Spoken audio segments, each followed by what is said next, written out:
Hello everyone, welcome back to my channel, and welcome if you're new here. Hi, my name is Kara. It's great to have you here today. I am so excited for today's video because today we're going to be talking about starter fantasy book recommendations, or books that I would recommend to a friend if someone came to me and said, I want to read fantasy, or I just want to get into popular fantasy books right now. What should I read? Where should I begin?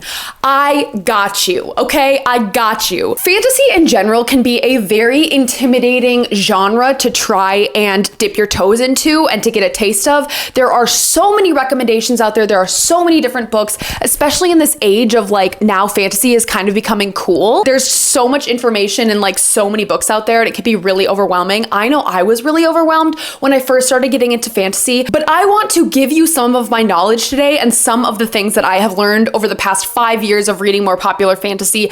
And also, I have consulted my husband, who has been an avid fantasy reader his entire life. He has read literally every single book on this shelf, which is entirely full of fantasy. He is obsessed with it, and I am giving you our best recommendations today, okay? So I got your back. Don't worry, we're gonna get through this. Before we get into the video, I just wanna give a little disclaimer of who this video is for and who it is not for. If you are an avid reader, if you are an avid booktube watcher, part of the booktube community, you've been doing this for a while, you're gonna know every single book on this list. You're probably gonna have read every single book on this list, okay? So this is not new information to you. But if you would wanna stick around and watch the video, feel free to give some comments down below of books that you think that you would recommend, because obviously I haven't read every single book there is out there. I would love if people would give their recommendations in the comments below so we can just kind of have an avid place where people can get some great recommendations. You know what I mean? But if you are someone who is just getting into this hobby, doesn't know where to start, really wants to get into fantasy, and is interested in learning more, this video is for you, all right? Okay, so let's just get into it. So the first part of this video is going to be recommendations broken down by fantasy genre. There's a handful of different genres within the fantasy genre itself, such as high fantasy, romantasy,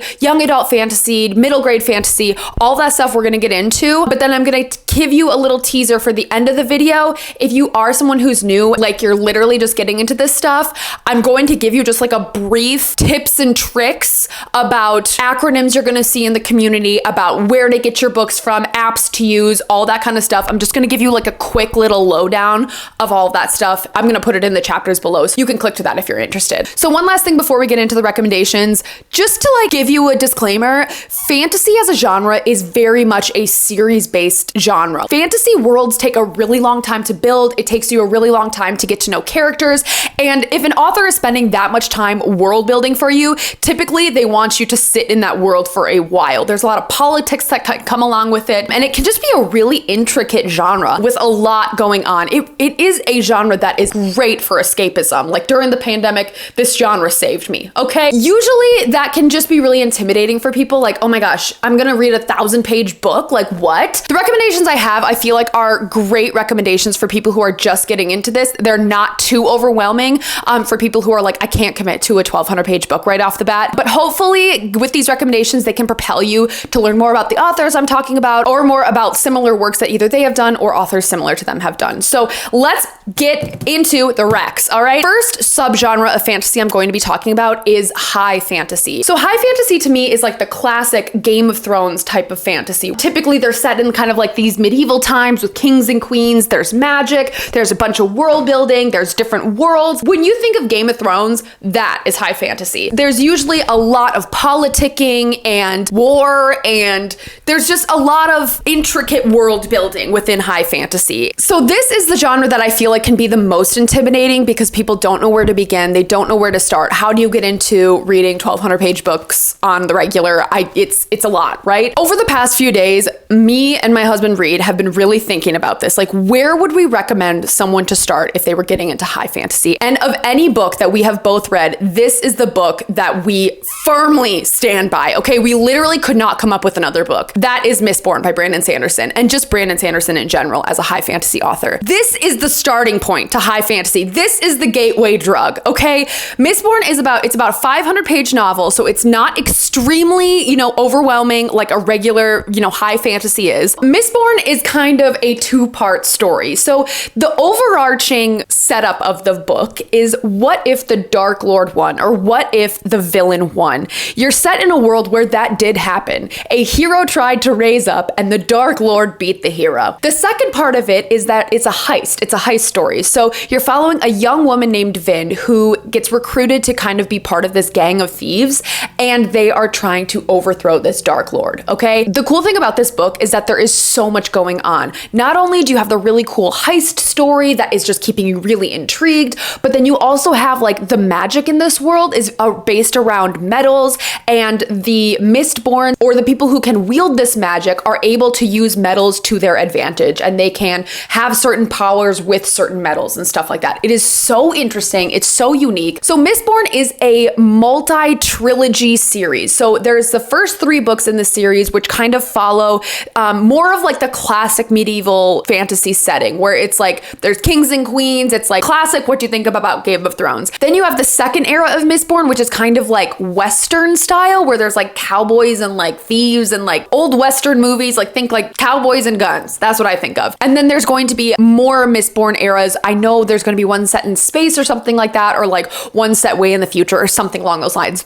Those parts of that series have not come out yet. Only the first and second eras of Mistborn have been released. And so there's a total of 7 books within the Mistborn series right now. So if you like Mistborn, here you go. That is a bunch of books that you already got to get started on. Not only is Brandon Sanderson well known for this book series, but he's also very well known for the Stormlight Archives. He also has a handful of standalone fantasies that he's written as well. Like, Brandon Sanderson is just the modern father of fantasy at this moment in our world, and you can't go wrong with it. He knows how to evoke emotion. He knows how to build this expansive, ultimate like fantasy world. The Stormlight Archives, which is kind of a step up from this because that is the classic 1,200 page book series, is absolutely blows my mind. It's just a blessing to have been able to read those books, and I just can't recommend Brandon Sanderson as an author enough. And Mistborn is truly kind of a gateway book to exploring all of those worlds. So I cannot recommend this book more. Me and my husband firmly stand behind this recommendation, and I think a lot of other people in the booktube community do as well. This is a great place to start if you want to get into high fantasy. Mistborn is obviously my number 1 choice if you are wanting to get into high fantasy. That is the starting point. But if you want a different recommendation, one that my husband recommended it to me, which I have not personally read this book yet, but I know is a book that is well known and well loved throughout the world, and that is The Hobbit by J.R.R. Tolkien. The Hobbit is the cornerstone of fantasy. The Lord of the Rings is the cornerstone of modern fantasy. Like,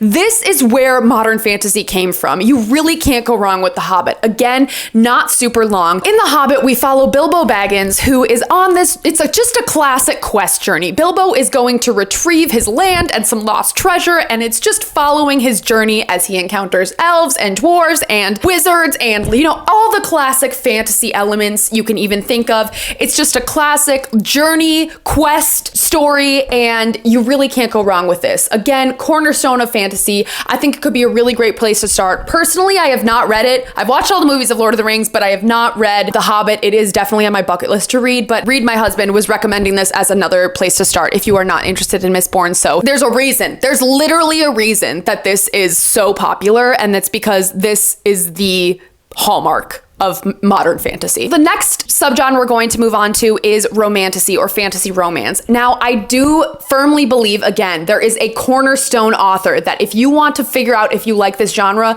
try a book from this author. And obviously that is Sarah J Maas. You literally can't hear fantasy romance without thinking of Sarah J Maas right now. She is everywhere. She is the one who does it right. I truly, truly stand by this. Sarah J Maas has written multiple different series. She's written the Court of Thorns and Roses series. She's written Crescent City, and she's written the Throne of Glass series. I personally think that if you are trying to get into fantasy romance, the best way to test it out is to read one of her books. I think most people would recommend starting off with the Court of Thorns and Roses. If you are interested in reading Sarah J Maas for the first time, A Court of Thorns and Roses is about a young woman named Feyre who goes out and she's hunting for her family, and it's essentially a Beauty and the Beast retelling. She gets captured by this beast and she enters into this Fey world, and it all comes to fruition from there. You follow her in this Fey world as she meets a bunch of different Fae that are like rulers and part of this world. It's so expansive and beautiful, and each book builds on top of each other and on top of each other, and the romance in this book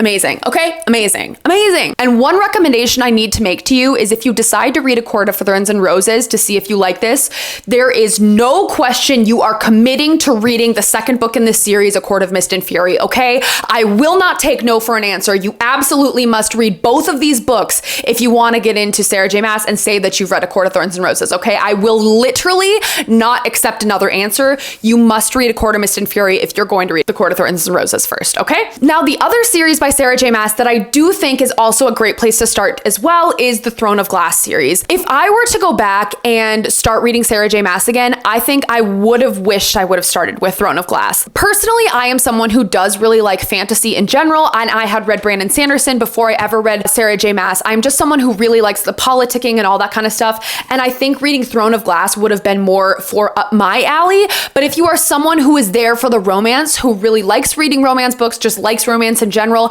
I think A Court of Thorns and Roses is the way to go. So Throne of Glass is following our main character, Selena Sardathian. She is an assassin and she was raised to be an assassin. In this world, she is recruited by the king himself, who sits on the Throne of Glass, and she is given a bargain that if she can kill a bunch of people in this competition and make it out of this competition, that she will be able to be set free. Now, you follow her in this competition in this first book, and things just kind of start to reveal themselves as the competition goes on. Things about her past, all of that kind of stuff. There's a lot of things that just completely expand and make this world incredible, and I cannot recommend this series more. This is like an 8-book series. It's so beautiful, and I'm only halfway through it right now, but like truly cannot recommend it enough. Not only is there a lot of fantasy in this book as well, like the politicking, the assassin part, the competition, all that kind of stuff, but you also have a really great little romance on the back burner. It is definitely more of a subplot than it is with A Court of Thorns and Roses, but this one teeters more into the fantasy than the fantasy romance, but I still think you can categorize it a little bit into fantasy romance. If you are interested in getting into Throne of Glass though, again, I will not take no for an answer on this. You must read Assassin's Blade first. Assassin's Blade is the prequel to the Throne of Glass series, and this is not even a question. I am not arguing about this in the comments. This is the right order to read the books. This is how I did it. This is how I recommended this series to be read countless times. And so many people have thanked me for recommending this way. I can't take credit for this. Hannah from Hannah's Recent Reads is the one who preached this to me. But by reading Assassin's Blade first and getting the prequel and backstory as to how Selena Sardathian ended up where she is at the start of Throne of Glass, it makes you appreciate her as a character so much more. It makes their enjoyment of Throne of Glass as a series heightened by so much.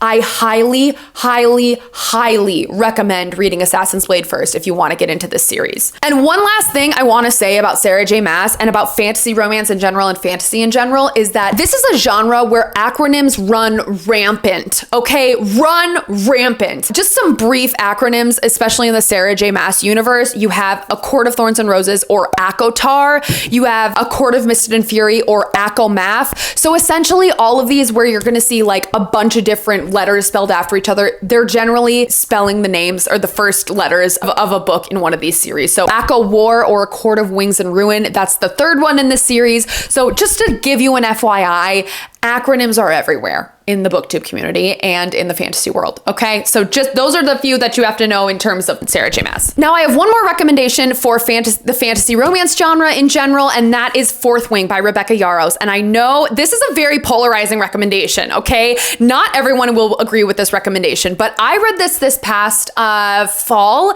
and I think the reason I'm putting it on here is because this is the book that really got me into fantasy romance and really propelled me into wanting to read more fantasy romance in general, okay? This book did it for me, and I know these are some pretty basic fantasy romance recommendations, but truly, this is where to begin, all right? This is where to start. Fourth Wing is about this young woman named Violet, who her entire life, she was raised to be a scribe within this school. Her mother is like one of the heads of the school or something, and so she's raised her whole life to come into this scribe quadrant, to learn more about her world and to record things and like do all that kind of stuff. Last minute, her mom pulls a fast one on her and says, no, you're gonna join the riders quadrant where you're gonna learn to be a dragon rider and defend our country. So essentially she gets thrown into this school. She has never trained a day in her life for this. She is not very physically fit. It's got a bunch of classic fantasy tropes all put together that people really love. It's got the school setting or the kind of academic setting in general, which is always so exciting. It's got dragons and it has a great romance that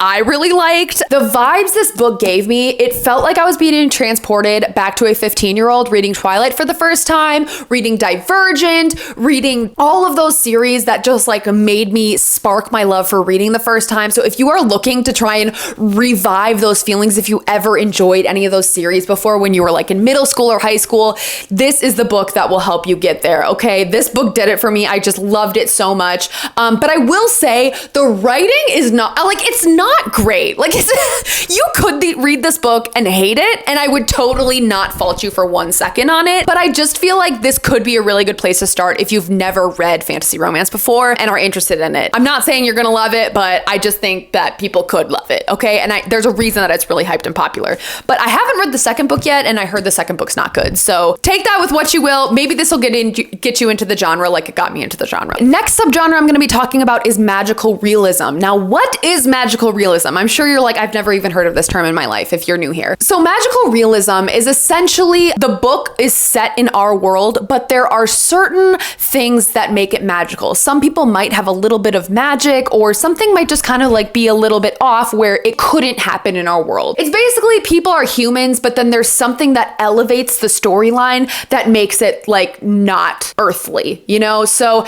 whether someone has literal magical powers or something is making something a little bit more magical, basically it just means our world just elevated a little bit and just a little bit of magical stuff. It's not like Game of Thrones. You know what I mean? I hope that makes sense. Okay, I have 2 recommendations for this. And the first recommendation, this was my best book of last year. I truly cannot recommend this book enough, and that is Babel by R.F. Kuang. Babel is a historical fantasy set in like the early 1800s. Babel is following our main character, Robin Swift. Robin is originally from China, where he was taken by a professor at Oxford, and as a very, very young child. Once he gets to Oxford, his entire childhood is spent learning Latin and Greek and Chinese and a bunch of different languages in order to eventually enroll in a like master linguistic school at Oxford called the Royal Institute of Translation, or Babel. First of all, you got a dark academia setting. It just automatically puts it on to the best foot ever. But at this school, Babel, all of these linguists who are just like him, it's a very, very small class. They are taught the art of like silver working, or like they basically work with these silver bars that embody the lost meaning of words. Basically, they have these like silver bars that like can manifest the meanings of like of words and of the origins of words. It's really hard to explain, but there is a larger conversation at play in this book. There's a lot of talk about like colonization, racism, imperialism, and like the war on drugs as well. This book is so beautiful. It is literally a work of art. Like, this is truly art, just in general. I feel like this is a book that is very accessible, and I feel like the writing is very easy to read, but it also just packs a punch. I loved this book so much. So the magical realism part of this book is that kind of silver working. It's just, there's something about the silver working that you'll read as once you get more into the book that is not of our world, okay? It is very magical, and it's kind of wild and crazy. Cannot recommend this book more.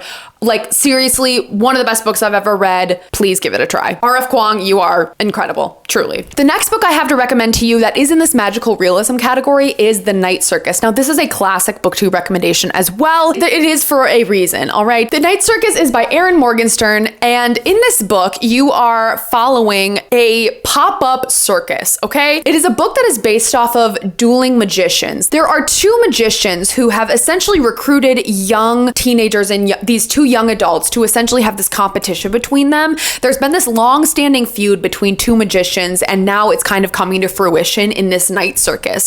So the night circus is a magical circus that kind of just pops up out of nowhere throughout Europe. It's set kind of in like the 1800s and whatnot. There's just so much beauty within this book. Not only is the magic really cool with how it's kind of like in a circus setting and whatnot, but also you're literally traveling throughout Europe. It's a beautiful, beautiful time. The writing, of this book is absolutely stunning as well. And I must say the audiobook of this is narrated by Jim Dale, who is also the man who narrated the Harry Potter series, and it's gold. It is gold. He just does all of these amazing fun voices and whatnot. But I really think if you're interested in trying to dip your toes into fantasy and seeing if you like kind of a magical element to your reading, this could be a really good place to start as well. All right, moving on to our next category, which is going to be the fantasy sci-fi. Now, I'm not the biggest sci-fi reader in the entire world, but fantasy and sci-fi can sometimes overlap. So I think that there are kind of different layers to sci-fi. There's like a layer that's like reasonably based in like our world essentially. And then there's like Star Wars where it like reasonably couldn't happen in our world. Do you know what I mean? And so the recommendation I have that is definitely more like fantasy, like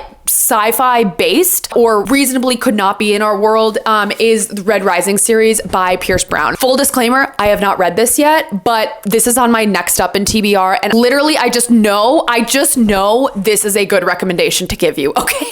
My husband has read this. He's read the entire series, like one of his favorite series of all time. He raves about it so much. So many people on BookTube love this series. So the Red Rising series follows our main character, Darrow, who is a Red, and they all live on Mars, okay? This whole thing is set on Mars. So Darrow and the Reds end up rising up against their government, and this book is extremely fast paced. Like I hear people just literally cannot put this book down. It is so good. It is captivating, breathtaking, every kind of unimaginable adjective you could use is this book. This is a book that is literally on my next up of TBR. I cannot wait to read it. I've only heard incredible things, and I do think this would be a really great recommendation for someone starting off in the fantasy sci-fi world or trying to get more into sci-fi. Again, endorsed by my husband as well, so I'm not just blowing smoke, okay? Truly, this is an incredible book. The next book I have to talk to you about in the sci-fi category is one that's a little bit more reasonably based in our world, and that is Project Hail Mary by Andy Weir. This book is amazing. This is a book that follows our main character, Ryland Grace, and Ryland wakes up in space and he has no idea how he got there. He has no idea who he is. He has no idea what's going on. And you are following him as he is uncovering the mystery of how he got to space, okay? This is a story that is so awesome. It's so wholesome. It's so beautiful, but it also has some great elements of sci-fi in there. So again, this book is definitely based more heavily on like earthly science and earth stuff, but it is still very much more sci-fi. Not a huge like fantasy element to it. Like again, this could reasonably be contrived from our world. Do you know what I mean? 100% would recommend. The audiobook of this is also incredible too, if you are interested in that. So the last recommendation I have for starting out with sci-fi is actually an author, and that is Blake Crouch. This is his first book, Dark Matter, but I've also read Recursion, and then he also has another book, Upgrade, which has been released as well. I'll just give you the synopsis really quick. You're following our main character, Jason, who ends up getting kidnapped, and then like there's this whole, it essentially goes into this whole parallel universes thing. It's so strange. It's so wild. It blows your mind. Like it's insane. It's insane. Recursion, also another book that blew my mind. I don't even think I can remember what that's about off the top of my head, but like I remember reading it and being just like, what is going on? Again, these books, kind of like Project Hail Mary, it's more based on Earth,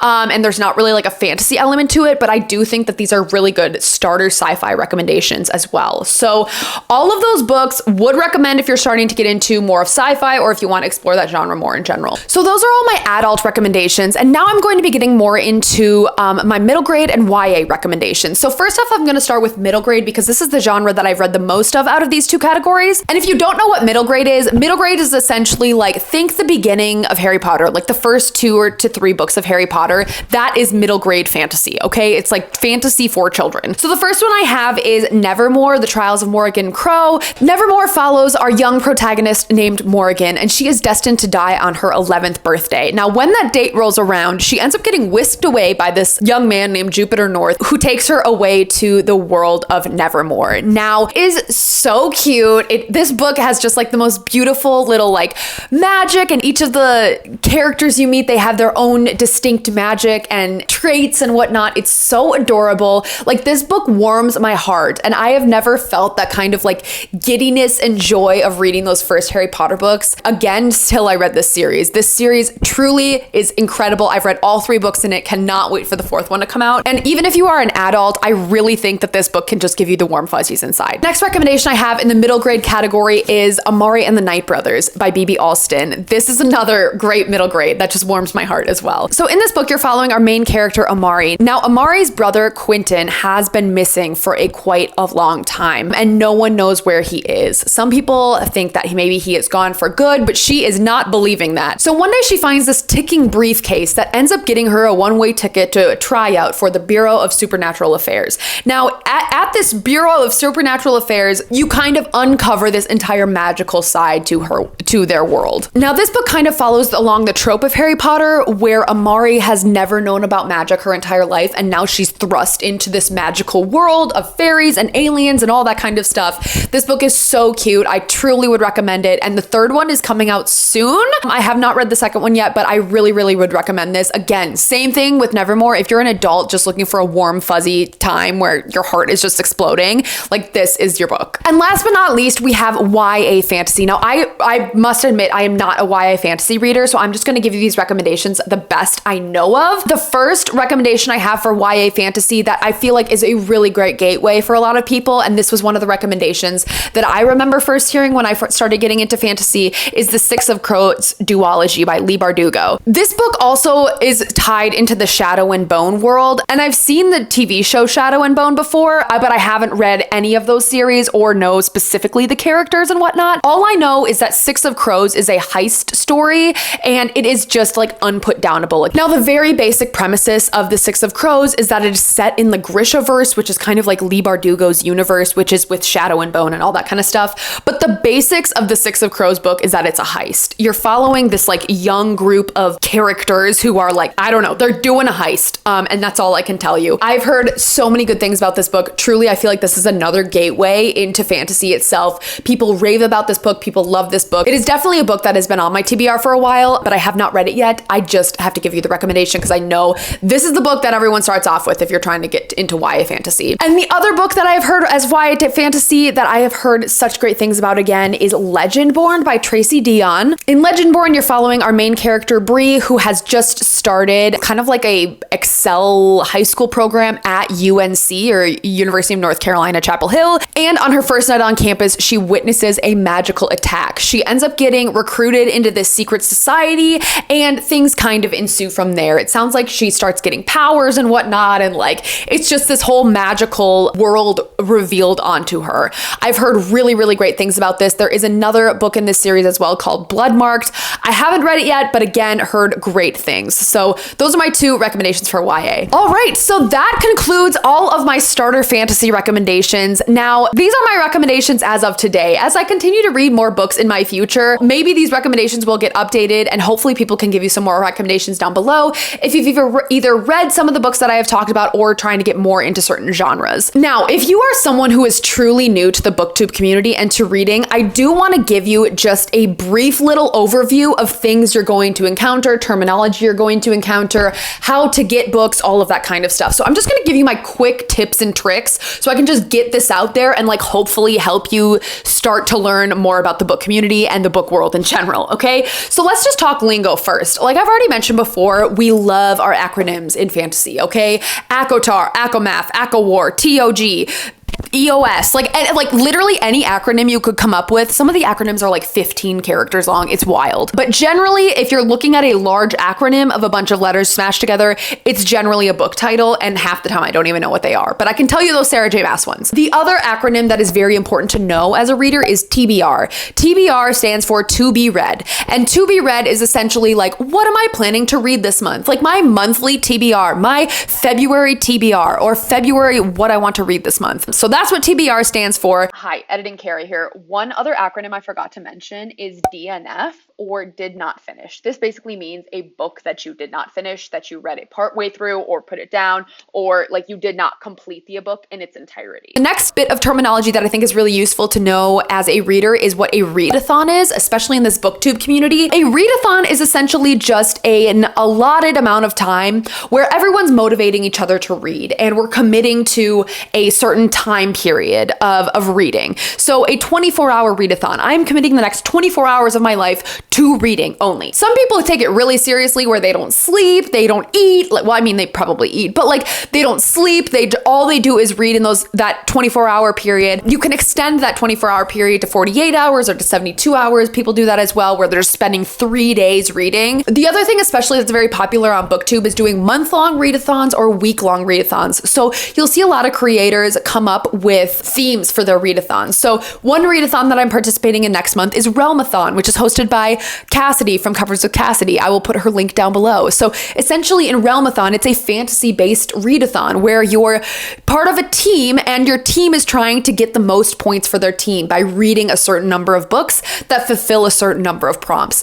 Personally, I love readathons. I think they are so motivating. They really help me up my book count throughout the year, and I cannot recommend participating in a readathon enough. Like, there's no consequences. If you sign up for the readathon and don't read a thing, who cares? It's not a big deal, but it's just like a fun way that the BookTube community comes together to try and read more books and try and encourage each other to read more books. So those are just some brief lingo and terminology. The next little tip I want to give you is the certain apps that readers like to use. Okay, our first biggest app is Goodreads. So Goodreads is kind of like the social media of books, okay? Goodreads, basically you create an account. I think you can link it with like your Amazon profile or your Facebook profile or something like that, but it essentially allows you to select books that you want to read or books that you are reading. You can keep track of all the books you're reading. You can see reviews from your friends. You can friend people. You can write reviews. You can like reviews. You can rate books, all of that kind of stuff. It is the social media app of reading, okay? I would highly recommend you get a Goodreads. There's also another app called the Storygraph, which I have tried time and time again to get into, which has way more features than Goodreads does. And honestly, I feel like in another world, this would be an app I would use, but I've just used Goodreads for so long, and it's truly the staple of reading and the staple of the social media book community that I would recommend downloading Goodreads. If you want to try Storygraph as well, I've heard great things about it. I've just tried it so many times and I can never commit to it. I can never get into it, but Goodreads is the go-to. The next app I have that I would recommend is Libby. Libby is a library app where you can connect your library card and essentially get books online. Libby allows you to hook up your Kindle so you can request books at your local library. So when you request a loan on Libby, sometimes you do have to wait like months or weeks to get a book, but once you request a loan, you can send it to your Kindle and then you can read an ebook on your Kindle. Libby also has the ability to do audiobooks as well. So if you want to listen to an audiobook, if it's available at your library, you can listen to it for free on Libby. Libby is honestly one of my favorite reading apps that I own. Okay, it's truly amazing. Please get a library card. Please use it. It's free. You get books for free. It's amazing. Another place that people do love to get audiobooks is either Audible, which I'm sure you've heard about, or Scribd. Audible, you pay per credit. So you have to like pay up front to be able to get a credit in order to buy a book. With Scribd, they do a monthly subscription where you can read as many books as you want with a monthly fee. Another audiobook app that I do love is Spotify. Spotify Premium just allows their users to read up to 15 hours of audiobooks per month. They have a huge library actually, which I was so surprised about. That feature just opened up on Spotify, but I would totally recommend looking your books up on there. And then the last thing I want to go over is how I go about acquiring a book, because I feel like this could be some insider knowledge if you're not aware. I don't want you going out and purchasing all of your books. It's way too expensive, okay? This is my process. The first thing I do when I want to read a book is I either go on Libby, the library app, or Spotify Premium, and I look to see, is this book available on either of those platforms? If no, the next thing I do is I will maybe look at it on Kindle. Maybe it's on Kindle Unlimited or something like that. If it's not available on Kindle for like a decent or cheap price, or it's not available right away, like either A, I can wait to read the book at the library, but most new releases are sometimes booked out like 6 months, and there's no way that I can wait for that book, you know? But if I want to read this book right away, then I will try and find a way to buy it, whether that's from a local bookstore, Amazon. You can also find them really cheap cheap, but I always hate doing Amazon because it's just like, it feels bad to my soul. So usually I'll try and go to like a local bookstore or Barnes & Noble or something like that. That's my usual process. I will always try and find it for free, or if I have a Audible credit or Spotify, if it's on Spotify Premium or something, I usually try and do the free avenues first before I purchase the book. I hope those tips and tricks were helpful to you if you are a new reader or just starting to get into this. I know that when I was starting out, I would have appreciated a video like this just to get like a huge overview of books that people would recommend when they're starting out, and tips and tricks into the reading world and the community, because it can be overwhelming and no one really explains it to you. So I hope I did a good job explaining this to you today. If you guys have made it through this video and have enjoyed this content, I make more bookish content of my own, so you can definitely subscribe to the channel. If you are not new to the bookish community or are an avid reader yourself, I would love to hear those recommendations down in the comments. If you have any recommendations, whether that's bookish recommendations or tips and tricks or anything like that, please leave them down below. I hope you guys enjoyed this video today, and I will see you guys in my next one. Bye! Peace and love.